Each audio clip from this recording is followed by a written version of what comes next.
जय श्री कृष्ण दोस्तों, आज हम भगवद गीता के प्रथम अध्याय के श्लोक 4 के बारे में सुनेंगे। तो आइए सुनते हैं।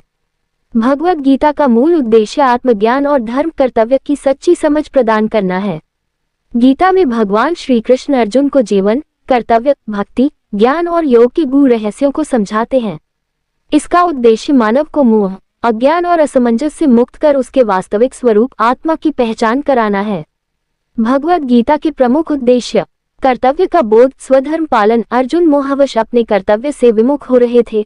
तब श्री कृष्ण ने उन्हें निष्काम कर्मयोग का मार्ग बताया, जिससे कोई भी व्यक्ति अपने कर्तव्यों का पालन कर सकता है। आत्मा की अमरता: गीता समझाती है कि आत्मा अजर अमर है, केवल शरीर नष्ट होता है। निष्काम कर्मयोग: फल की चिंता किए बिना अपने कर्तव्यों का पालन करने का उपदेश दिया गया है। योग और ध्यान का महत्व: गीता में कर्मयोग, ज्ञान योग, भक्ति योग और ध्यान योग की व्याख्या की गई है। भक्ति का महत्व: श्री कृष्ण बताते हैं कि जो समर्पण और प्रेम से भक्ति करता है, उसे वे अपना बना लेते हैं। सत्य और धर्म की पहचान: व्यक्ति को अपने आंतरिक सत्य की खोज करनी चाहिए और अधर्म से बचते हुए धर्म का पालन करना चाहिए। मोह, अज्ञान और अहंकार से मुक्ति: गीता आत्मज्ञान और सत्य को अपनाने की प्रेरणा देती है। भगवद गीता केवल एक धार्मिक ग्रंथ नहीं, बल्कि एक जीवन दर्शन है, जो हर युग, हर परिस्थिति और हर व्यक्ति के लिए प्रासंगिक है। इसका उद्देश्य व्यक्ति को आत्मबोध कराना, मोह से मुक्त करना और सत्य की ओर ले जाना है। भगवद गीता का पहला अध्याय अर्जुन विषाद योग कहलाता है। इसका चौथा श्लोक इस प्रकार है। श्लोक का मूल संस्कृत पाठ और हिंदी अनुवाद इस प्रकार है। अथ शूरा महेश्वासा भीमार्जुन समायुधि योयुधानो विराटश्च द्रुपदश्च महारथः। इस श्लोक का हिंदी अनुवाद ये है: इस पांडवों की सेना में अनेक वीर और बड़े बड़े धनुर्धारी हैं, जो युद्ध में भीम और अर्जुन के समान ही पराक्रमी हैं। योयुधान सात्विकी, विराट और महारथी द्रुपद भी इसमें सम्मिलित हैं। इस श्लोक में दुर्योधन अपनी सेना के प्रमुख योद्धाओं की तुलना में पांडवों की सेना में उपस्थित वीरों को देखकर भयभीत हो रहा है। वह भीष्म पितामह को उनकी स्थिति समझाने के उद्देश्य से यह श्लोक कह रहा है। ये श्लोक कुरुक्षेत्र युद्ध की प्रारंभिक अवस्था में धृतराष्ट्र को कर्णप्रिय लग सकता है, किंतु इसके पीछे गहरी चिंता छिपी हुई है। इस श्लोक के माध्यम से यह स्पष्ट होता है कि दुर्योधन को पांडवों की सेना में उपस्थित शक्तिशाली योद्धाओं का आभास हो चुका था।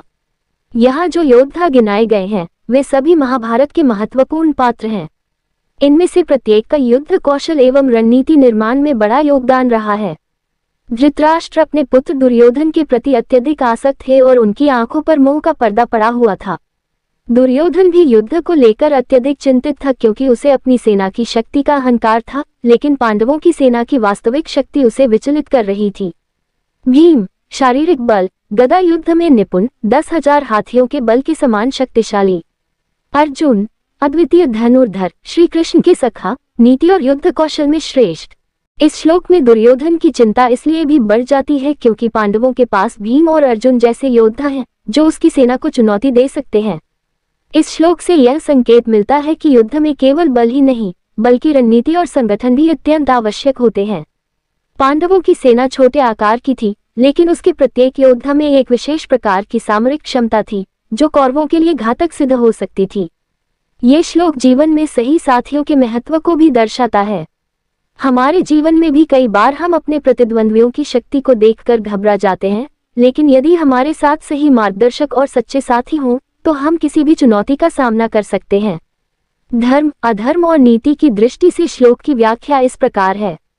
पांडव धर्म के पक्षधर थे और धर्म के लिए युद्ध कर रहे थे। दुर्योधन अन्याय और अधर्म के मार्ग पर था। इस श्लोक से ये भी सीख मिलती है कि युद्ध केवल बाहरी नहीं होता, बल्कि वह आंतरिक भी होता है, अर्थात अच्छाई और बुराई का संघर्ष। वर्तमान जीवन में इस श्लोक का महत्व ये है। आज के संदर्भ में ये श्लोक हमें ये सिखाता है कि यदि हमें सफलता प्राप्त करनी है, तो हमें आत्मविश्वास के साथ अपने प्रयासों को दिशा देनी होगी।